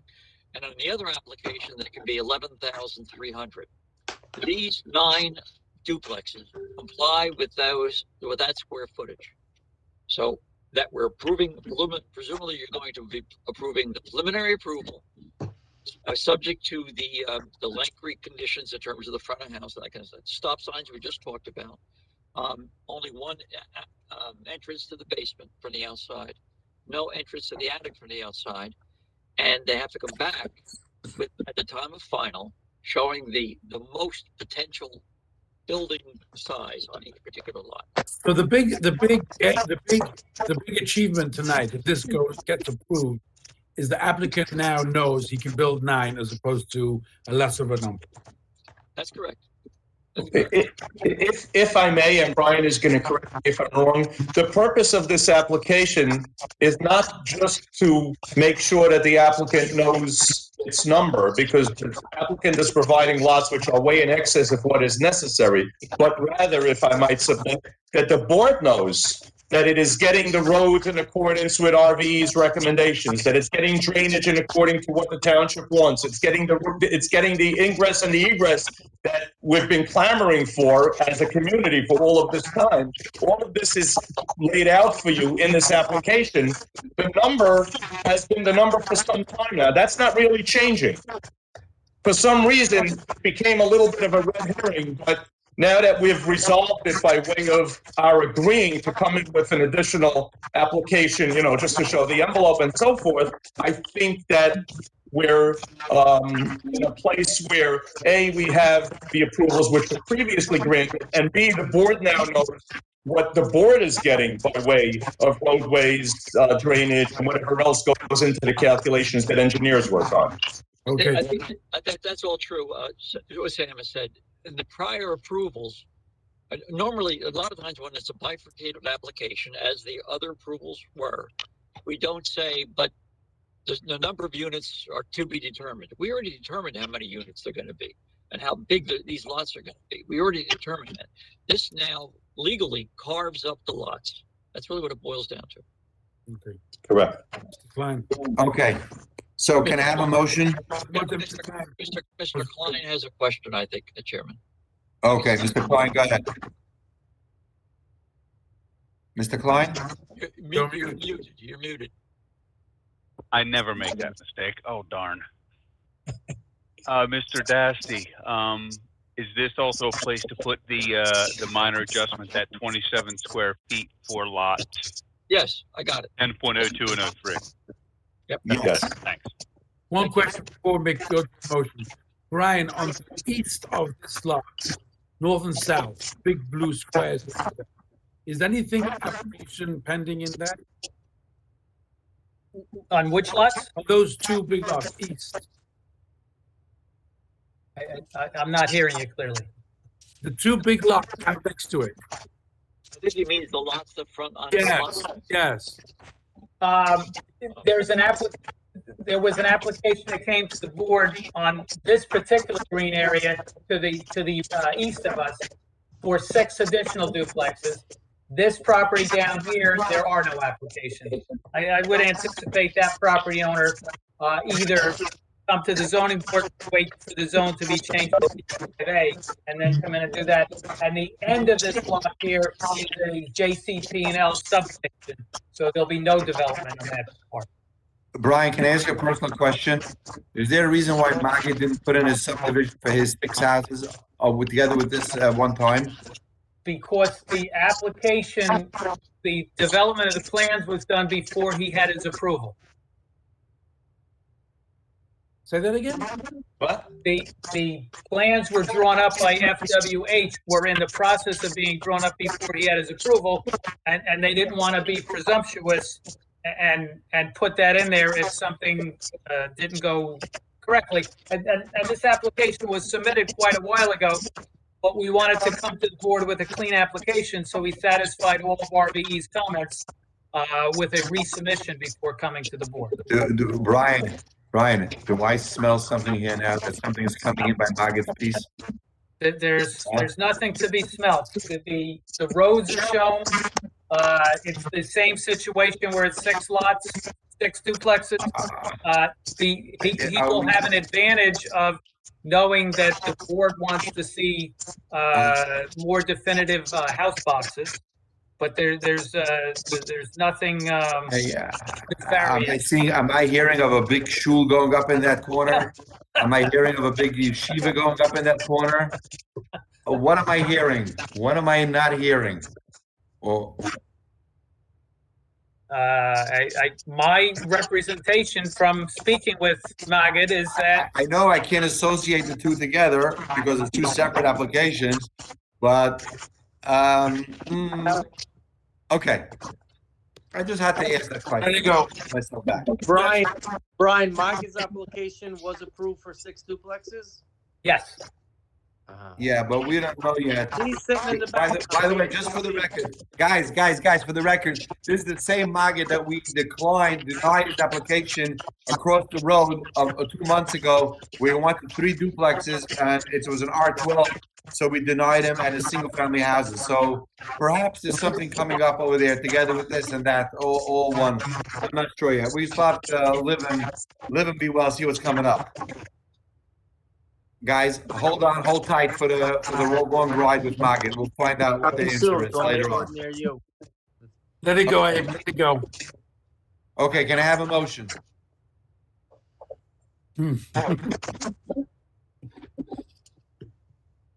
Waiting for a motion. Yoda, All right, I'll make the motion. I'll second it. Whoa, okay, I got a motion for Moshe Ingben, I got a second for Morty Gross. Moshe Ingben, would you like to clarify your motion, what it's all about? So, Jerry, can you just can you kindly just list off all the requirements that you know, that we're gonna go into this motion? I understand what you want, what you're voting on. It's a preliminary approval only. There are no bulk variances being required. The preliminary is conditioned upon a minor adjustment to the common boundary between lots 10.02 and 10.03, so that they each have a minimum of 11,300 feet. There'll be a stop sign at Jonas as it comes up to Stratford. There'll be stop signs on the end of Stratford as it intersects with Vermont. At the time of final approval, we're going to determine whether there should be a four-way stop at Jonas and Stratford. No outside stairs to the attic. The garbage and the recycling cans will be in the back. There's only one outside entrance to the basement. The location of the HVAC units is to be determined. And when the applicant comes back in for final, he will need to show to us the outside potential, if you will, of the lots, of the houses, keeping in mind that he has to comply with the setback requirements that are in the Terry Votes letter. And of course, he has to comply with all the plot detail requirements in Mr. Votes letter. In addition, 1/3 of the front of the houses would be stucco stone or brick. I say that when I'm sleeping now. Irrigation and front yards will be adequately, properly shrubbed. Can we repeat that? Can we repeat that? Reiterate in this resolution that no COs will be granted until Yes. until all the roads are up, including Vermont, and that the applicant is going to improve the cul-de-sac coming down Stratford, Colonial. Good point. Yes, I will. Jerry, can I just add something you had said about the steps from the attic should not be from the outside? I just want to I just want to say that what I would like is that there should be no attic steps anywhere near an outside wall. That should be in the center of the house, so there should never be access from any stairwell from the side of the house going into the attic.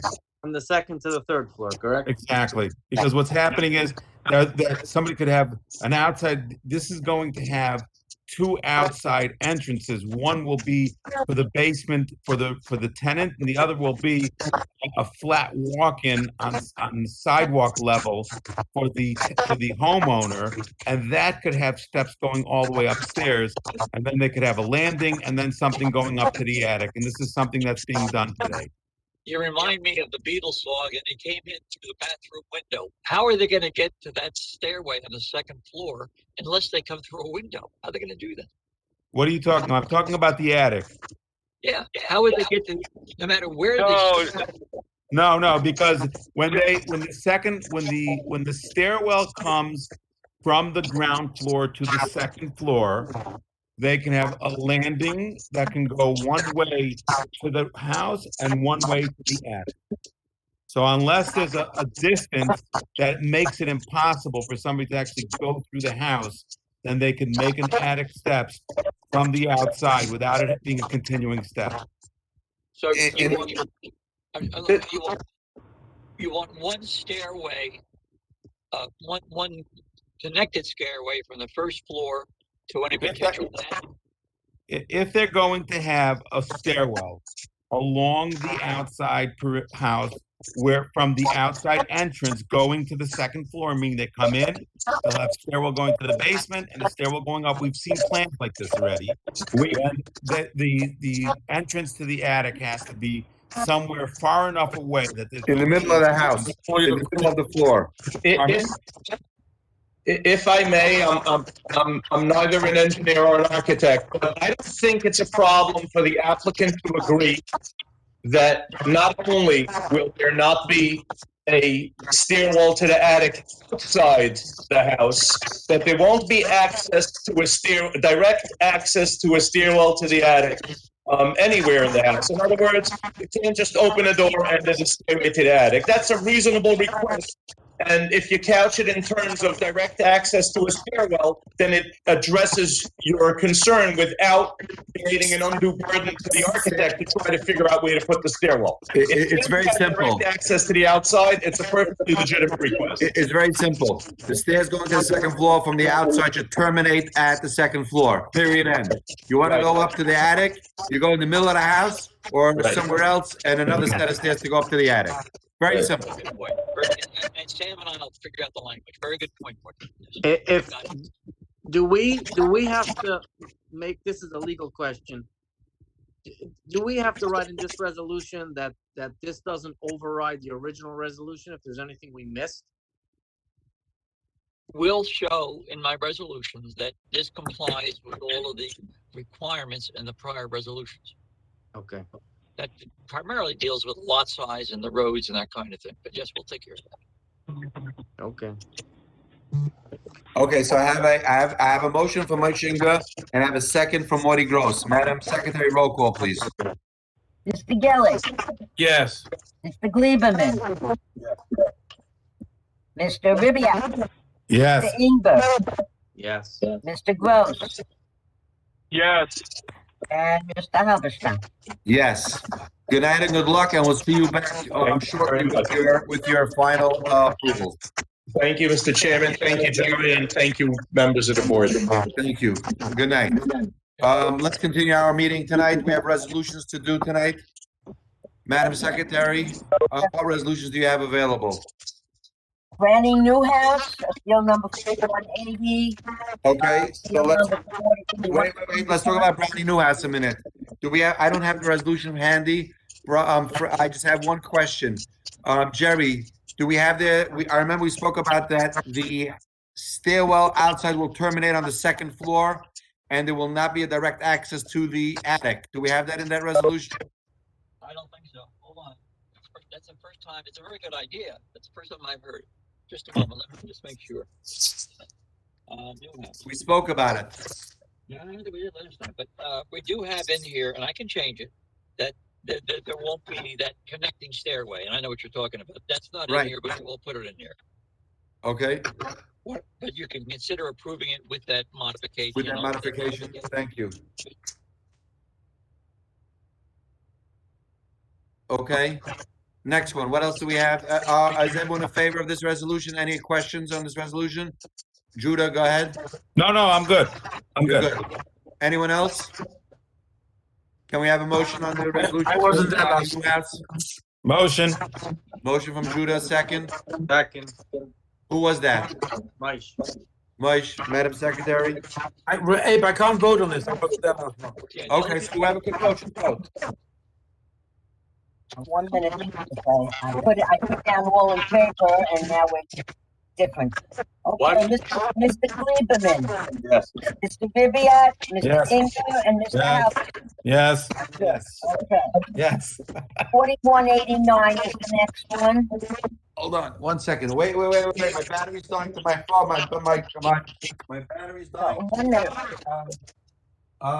Laptop, I need to change my plug.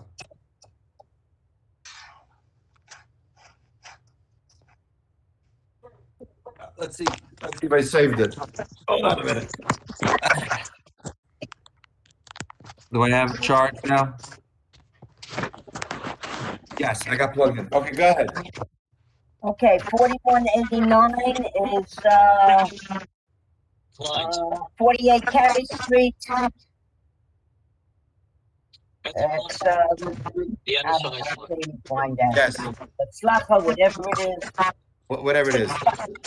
Klein Bluff of Slappa Trust, 48 Okay, Carey. all in favor? Well, no. You What? can't- All right, whatever. Can I have a motion on it, or is everyone in favor? Whatever you want to do? All in favor? Yeah, Only Mr. Inger, Mr. Lieberman, Mr. Bibbiat, Mr. Halberstam can vote. Okay, so all those, does anybody have any questions on it? If not, say yay. yay. Okay, go ahead. And the last one, 185. Which That's one? 4185 is Samuel Sema. That's 209 Caminetta. That was the deck. Give him his deck. Deck back of The 18. the deck in the rear. Give him his deck in the rear. Yeah. Hold on. There was All a in deck in the favor, rear, anyone, and any then questions? there was a deck in the rear, but there was no approval for the existing structure that was there. Right. He's got to remove he has to remove the shed. He's got a shed in the rear too. It's got to move. He doesn't have too much room in the shed. He Have doesn't a have resolution for Mayor Auerbach who withdrew his application. That's the one on Holly Street. Okay, he withdrew it, he's not building anything? Okay, Yeah, right. okay. All in favor? Good Yeah, night. correct. Can I have a motion to pay bills? Pay the bills, please. Pay the bills. Got it. Can I have a motion to close tonight? And we'll see everyone in person January 12th. No, not January, July 12th. July 12th, sorry, July 12th. Congratulations. With July. Take a Congratulations. birthday party and carrots and hummus. You want carrots and hummus? Yes. Any Hello? other requests? Yes, I think we should do one nosh per holiday for all the holidays that we missed over the last year. So a dreidel cookie, a hamantash. You don't want to eat a dreidel cookie now, left over from last. No, he wants We'll have to cheesecake. request one. He wants All right, smooth got cheesecake. carrots and hummus. Mike Lieberman, you've never been to one of our parties. I'm looking forward. what's that great bread? I'm going to order a new curry. I don't think the one that. What is that, Jerry? Yeah, it's still good. What's the name of the big bread? The hobbit? It starts He with wants a challah. Pita. Challah. Pita bread. Oh, wow. All You right. want a pita or a challah? Challah. He wants a Okay, challah your bread. wife makes it. All right, She's good night, everybody. All right. Good Good night. night, everyone. Have a good one.